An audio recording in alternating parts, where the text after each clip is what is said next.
When multiplying and dividing negative numbers, you only have to remember two simple rules. If one of the numbers is negative and one of the numbers is positive, the result of the multiplication or division will always be negative.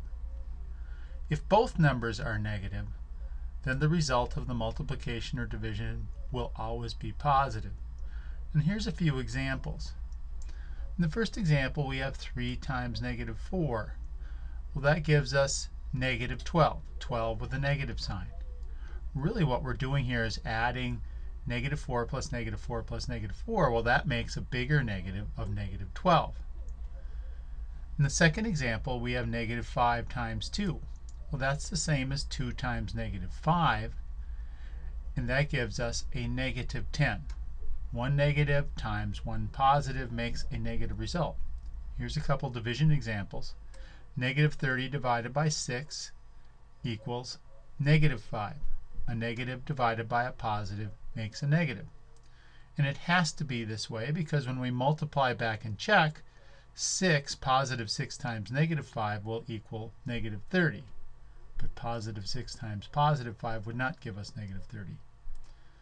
And here's one more example with division. A positive 20 divided by negative 5, that gives us a negative answer of negative 4. Now here's a few examples with two negatives. When we have negative 2 times negative 4, we get 8. And that has to be true because checking the division 8 divided by negative 4 has to give us a negative 2. In the next example, negative 5 times negative 6, that equals 30, positive 30. And again, 30 divided by negative 6 has to equal negative 5. So a negative times a negative is always a positive. Now let's look at a few divisions. Negative 40 divided by negative 4 equals 10. Positive 10. And negative 200 divided by negative 10 equals 20.